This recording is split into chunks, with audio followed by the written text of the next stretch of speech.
Hello, hello, Lisa Pezik here. Welcome to the Lisa Pezik Show.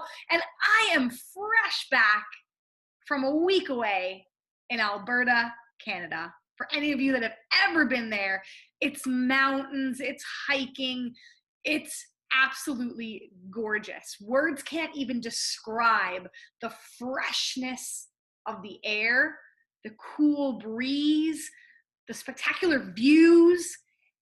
And it made me start to think about a year in review and a little bit about, am I achieving happiness and abundance in multiple areas of my life? And I usually do this 10-part review in January at the beginning of the year. It starts my year right. But now that we're getting towards the last quarter, the end of the year, being away really opened my eyes to certain areas in my business and my life that are flourishing, and certain areas in my business and my life that need to be brought back to life and that need to be nourished more.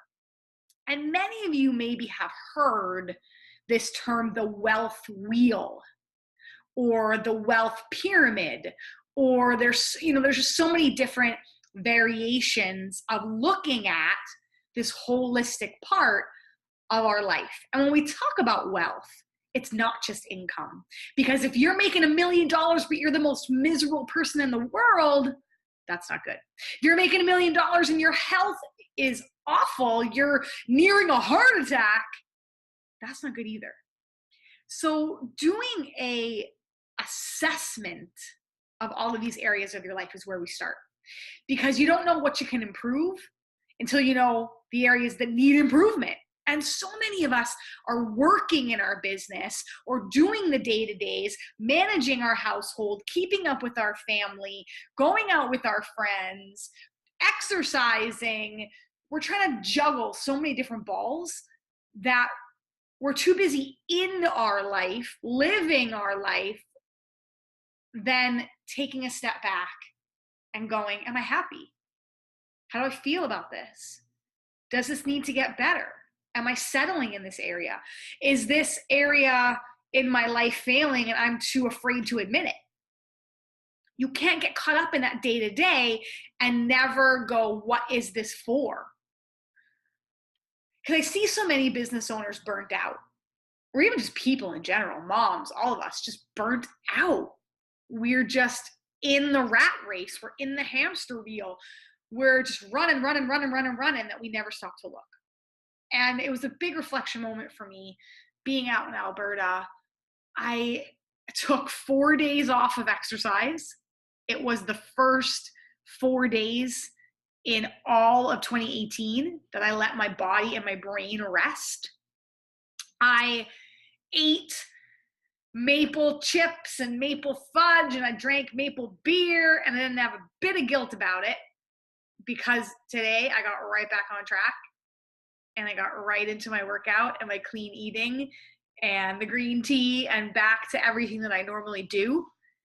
And I just had this clarity and this belief that I can crush it in the next couple months. And I want you to have that same feeling and that same thought.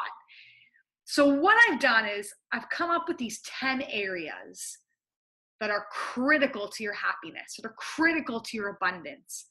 These are the 10 areas that I looked at the end of last year, December, starting in January. And I rated myself on a scale of 1 to 10, 1 being bad and 10 being I'm knocking it out of the park. And I'm going to share with you what came up for me and what I changed along the way. And I want you right now to grab a pen and paper. If you're driving, you'll come back to this part. You'll replay it. You'll come back and just review these next 10 minutes or so. And I want you to get that clarity about what needs to change. And not only just the clarity of what needs to change, but the celebration of what you are crushing and the good that you are doing. Because sometimes when we're in our life and working so hard, we forget all the good that we're doing. We only see what we're not achieving and those areas that are deficient or those areas that we're not happy with and all the goodness that we should be proud of and happy with. So let's go through these 10 areas to bring abundance and happiness in all areas of your life. So the first one, the biggest one, is your belief. The voice that talks to you day in and day out, which is you.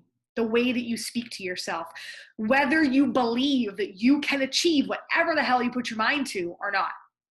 Any business goals, any body goals, any family goals, any income goals, anything that you have, writing that book, writing that play, putting out that course, running that marathon, doing that triathlon, finishing that 5K, whatever it is, do you believe that you can do it?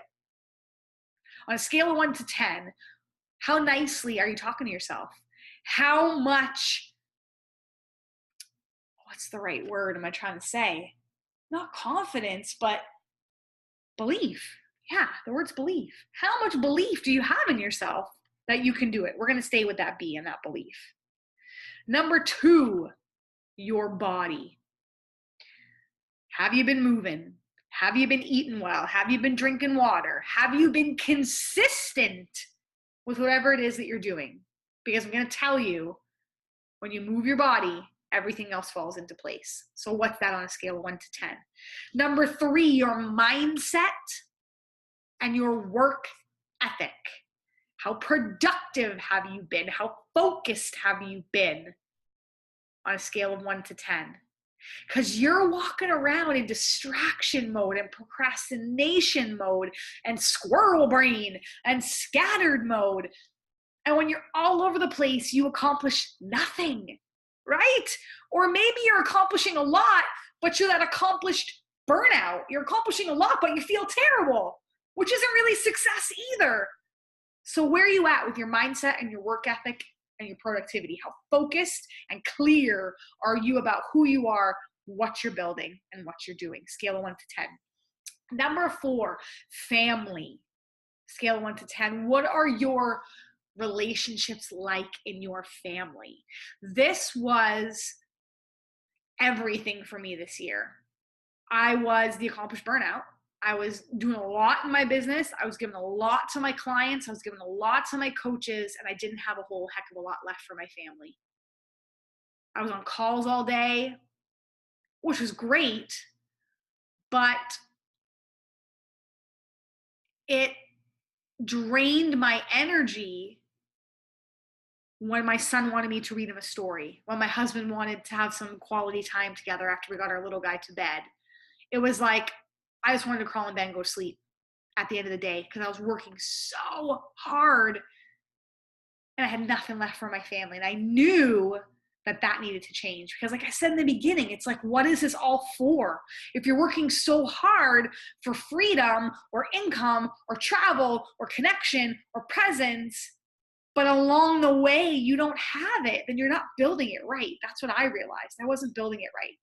So this year, a lot has shifted. Sundays are complete unplugged days for me.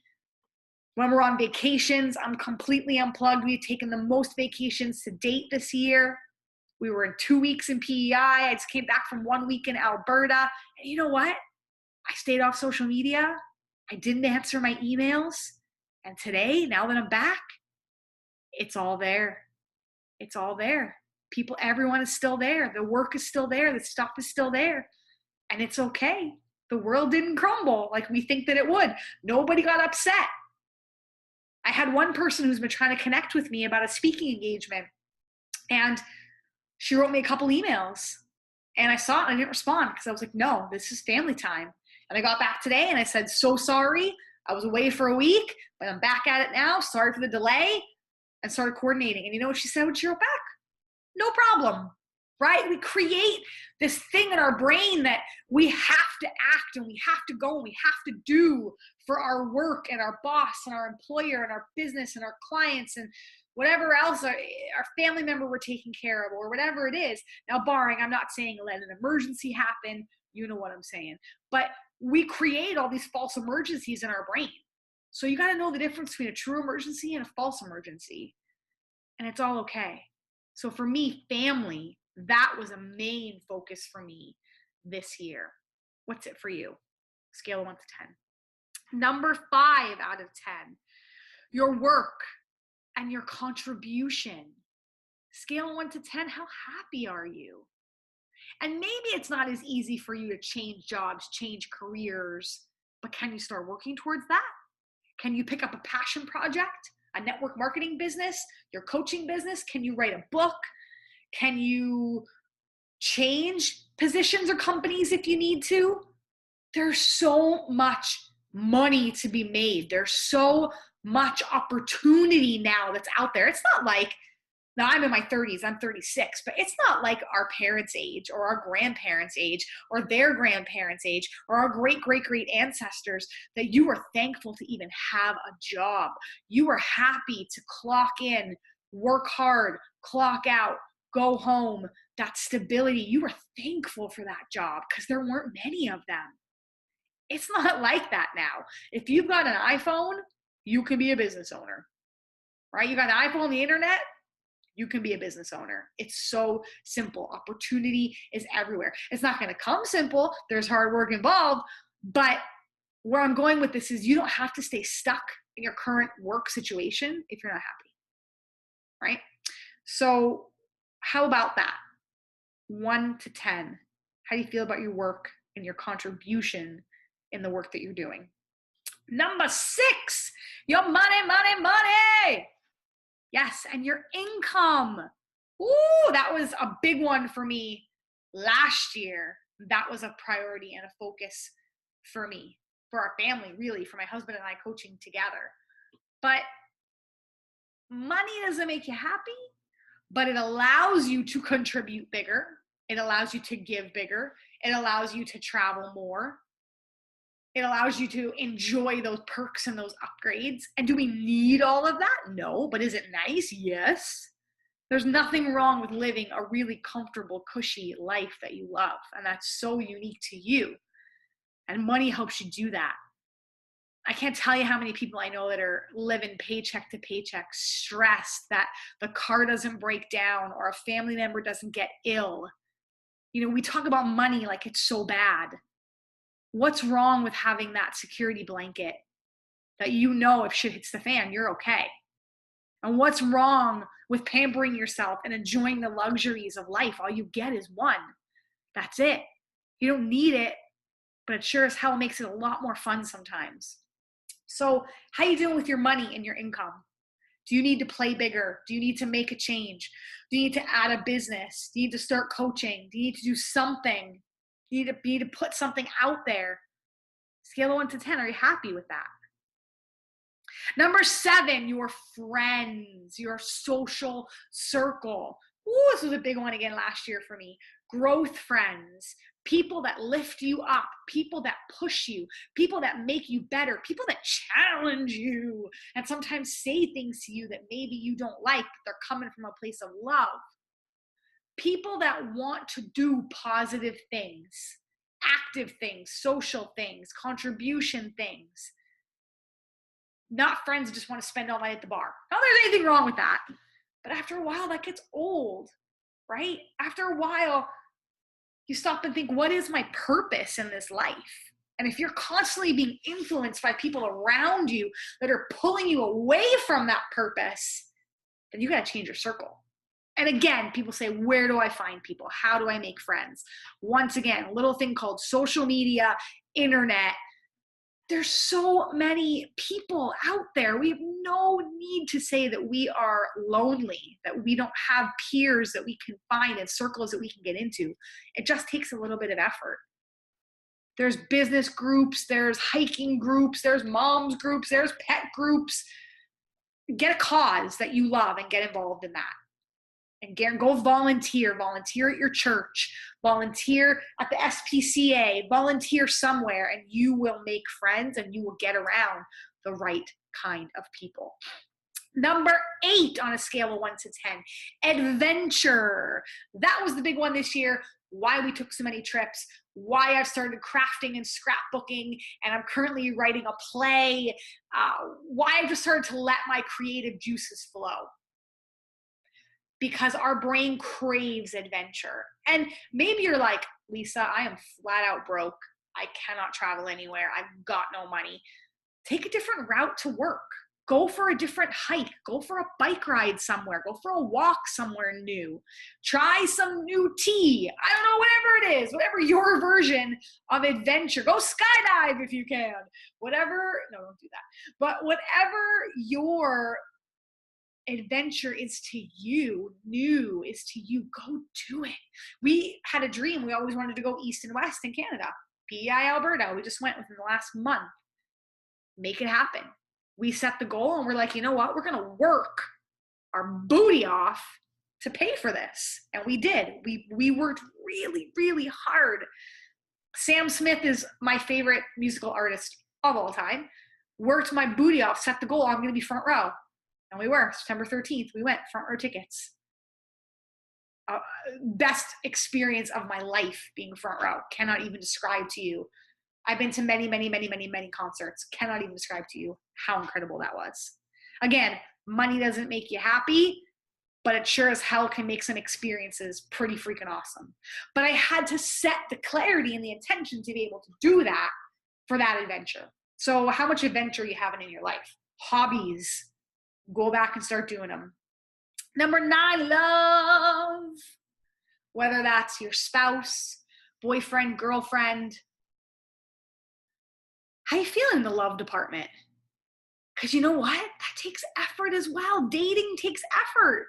Your marriage takes effort. And I know that I'm not telling you anything that you don't already know, but if you're lonely, are you putting the time and effort into finding love, into meeting people, into putting yourself out there in the right way, how you feel comfortable, right?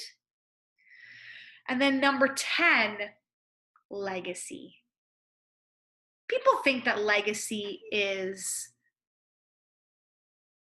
something that people say about you when you're gone. And it's not. Your legacy and your role modeling are the choices that you make day in and day out. It's who you are. It's what people will say about you, yes, when you're gone, but they make that opinion about the choices that you make every day. I hope that people say about me that I'm energetic and I'm an energy giver and I'm high energy and I'm focused and I'm disciplined and I'm hardworking and I'm gonna be there for you and I'm gonna make you believe in yourself and believe that anything is possible. I'm gonna lift you up. I'm gonna kick your booty to go, and we're gonna do things in this life. That's the kind of legacy that I want to leave. So for you, A, do you know what that legacy is? And B, how well are you living into that? How well are you role modeling for the people that need you? Kids, spouse, coworkers, whoever it is, friends, family, people that need you in your life. Are you putting out any legacy pieces? Have you written a book or put something online or started a blog or volunteered or done some sort of contribution to the world? That's what legacy is all about. Scale of 1 to 10. What is that? Now, you're not going to be a 10 out of 10 in all 10 of these areas. Perfection does not exist. And you're BSing yourself if you're saying 10, 10, 10, 10, 10, 10, 10, 10, 10, 10, 10, 10, 10, I'm good. No, there's always an area of improvement. If you're like, I'm good, I'm 10 out of 10 in everything, then you're not setting goals big enough, baby. You're not. You're comfortable. You're living in that comfortable life. And what Brendan Burchard, a past mentor of mine, likes to say, there's that caged life where you're like, nobody understands. There's that comfortable life. You know what that is if you're in it, because you're like, yeah, things are good. Things are fine. Things are okay. I'm all right. And then there's that charged life where you're amped and you're scared sometimes because you're going after big things. And you know you're not doing as good as you can because you're learning. You're trying to master something. You're pushing. You're going. That's what I want for you. I want you in that charged life. But you have to go back to rating yourself here to see what needs to improve. And a lot of times when you improve one, the others do elevate with it. When I set the goal for adventure, that improved things with my family. When I set the goal for my physical health and my body, That helped my belief. So it's all connected. So quickly to review those 10: belief, your physical body, your mindset and your work ethic, your family, your professional contribution, your money and income, your social, your growth friends, your friend circles, adventure, love, and legacy. Go ahead and rate those 1 to 10. What's going to be your plan to already get in motion now? Don't wait till January. New Year's resolutions are done. How about just making good choices, making different choices every single day that leads to that compound effect? Darren Hardy, that's what he wrote that whole book about, is that it's not one big epic thing. It's choice after choice after choice after choice that nobody will ever ask you about. Nobody's ever going to ask, to drink your water today? Did you go and exercise? Did you say your mantras? Did you write a chapter of that book? Did you do that live video?